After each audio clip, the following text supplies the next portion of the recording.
So tell me a little bit about the season that's coming up here. Well, we've got a 4-show season that's about to get underway. We're opening with a brand new play written and performed by Tom Wilmorth and Joe Conley Golden called The Crumbling Foundation. That's going to be a blast. It's great satire, having a little fun with Boise, frankly, and with even BCT gets made fun of a little bit in the show.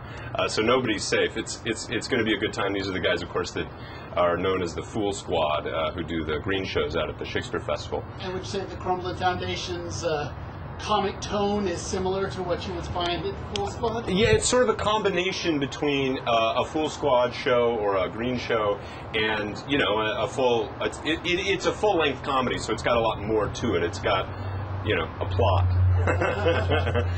So it's got a lot more going on than a 15-minute piece does, which was the goal. That was the plan. I mean, why we commissioned this piece from Tom and Joe in the first place is to challenge them to do something that they've never done before, which is write a full-length comedy. And I'm really excited with how it's turned out so far. Tell me about the rest of the season when you have planned for us. After that, we are doing a play called True that is about Truman Capote. And it's a one-man show starring Tom Ford, who was here at BCT a number of years ago in a play called I Am My Own Wife. Phenomenally talented actor who I am so excited to see Tom Ford as Truman Capote. It's really a great role.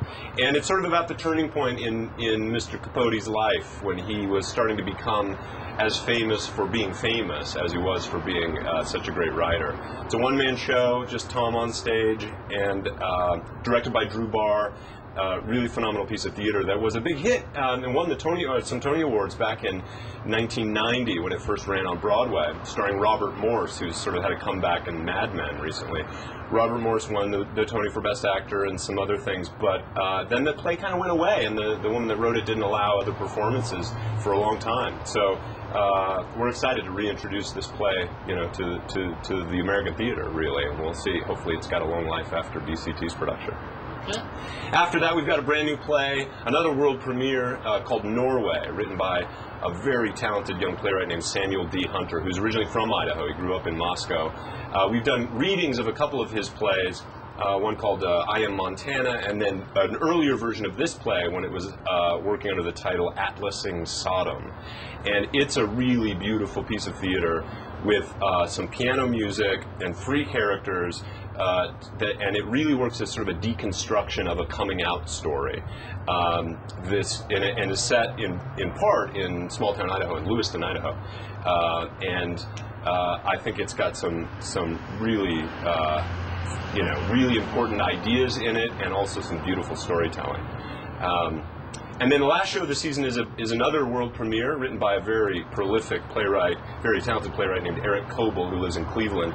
This play is called The Velocity of Autumn, and it's about a woman named Lillian who is living in her Brooklyn brownstone, and she's in her 70s, and her 3 grown children are trying to get her to move into a care facility. She's not going, and she's rigged the place to blow up if they try and get her out of the house. So it's a comedy, or certainly starts off that way, and then it ends up being a story really about a connection between a mother and a son, what they've learned from each other, what they've lost. Really beautiful writing, full of images that you won't forget. They're both artists. She's a painter, and so the way the stories are often told is very full of it's full of visual ideas and imagery that'll stick with you. In addition to doing all this new work, you guys also are sort of notable for having discussions after some of your performances. What's the... Yeah. Tell me about that. We do, we do 4 main stage shows a year, and during the run of those, we always do a couple of post-show discussions, which are great, a great way to engage the audience, get questions, and, sometimes, certainly, the cast is participating, sometimes the director, sometimes even the playwright. What we do is tell stories that have something to do with what's going on in the world right now, and we hope that it leads to discussion, whether we're the ones leading it or not, but we like to foster that kind of thing by holding some post-show discussions during the runs of our shows. And then we also do 3 reading series, so there are a total of 3 and 4 and 5, so 12 readings throughout the season one-night events that also are followed by post-show discussions. So we like to have, dialogue with our audience, hear what their responses are, and let them hear a little bit more in detail what it meant for us to put these shows together. Now you guys are the recipient of an American Theater Wing grant. Tell us about that. How did that happen? Yeah, it's really a fantastic piece of news. We're very excited about it and very proud to be included with this group of phenomenal theaters from across the country. The American Theater Wing is the organization that created and still runs the Tony Awards, which of course are the biggest awards in the American theater. And they, for years, have given grants to theater companies in the New York area.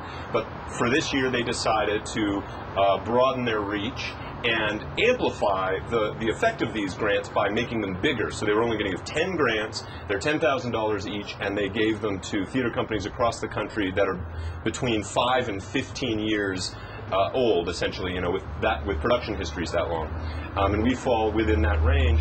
They were hoping to encourage and bring some attention to the theater companies that they thought were standing out in terms of sort of leading the way in the American theater to be the next great regional theaters. So pretty exciting to be included.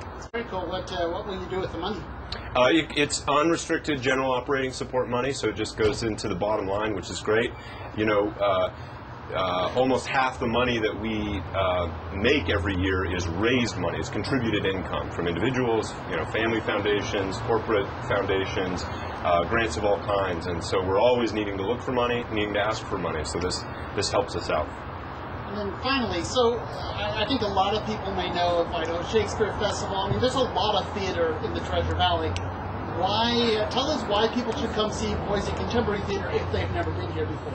Well, Boise Contemporary Theater has a lot in common with the Idaho Shakespeare Festival in that we're, a fully professional equity house. That means that we're working with, professional actors that are both from the local pool of talent and from across the country. And it's a great counterpoint to the Shakespeare Festival. It's new work. It's 3 of the 4 shows we're doing this season are world premieres. So like I said, we're telling stories that we hope have something to do with people's lives today.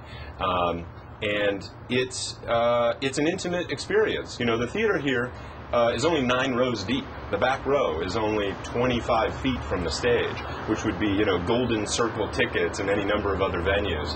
So we put you right there in the heart of the story, in an environment where we really enjoy sort of reinventing the world on stage within those 4 walls. And I think once you've been, you'll understand why, what we have going on here and what we've been doing now. This is our 16th year of producing theater in Boise, Idaho. Is something pretty special. If I want to know more information about this, your website's the best way to go? Or? Yeah, absolutely. You can find lots of information on our website, which is bctheater.org, and that's theater spelled with an ER. That's, very contemporary of us. None of that highfalutin RE stuff. That's right.